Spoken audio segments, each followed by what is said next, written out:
آج یہ عاجز بندہ، کمزور بندہ دارالعلوم دیوبند کے طاقتور اسٹیج سے صفائی کے ساتھ یہ بات کہنا چاہتا ہے کہ آج اس ہندوستان میں اگر ہمارے وزیر اعظم نریندر مودی کو، ہمارے وزیر داخلہ امت شاہ کو اور RSS کے چیف موہن بھاگوت جی کو کوئی حق حاصل ہے تو وہی حق مولانا ارشد مدنی کو، محمود مدنی کو، مولانا ابوالقاسم نعمانی کو، عبدالخالق مدرسی کو، مولانا ریاض حقانی کو، ضمیر رحمانی کو، یہاں تک کہ اس بندے آج کے ذریعے سلمان گجروری کو بھی حاصل ہے، اور ہندوستان میں کشمیر سے لے کر کنیا کماری تک ہر گاؤں کے رہنے والے ہر عبداللہ اور کے مہمان کو حاصل ہے، اور ان کے سب کو چھین نہیں سکتا۔ اللہ ہمارے اس ملک کی حفاظت کرتا ہے۔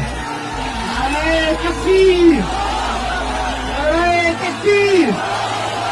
علماء دیوبند، علماء دیوبند۔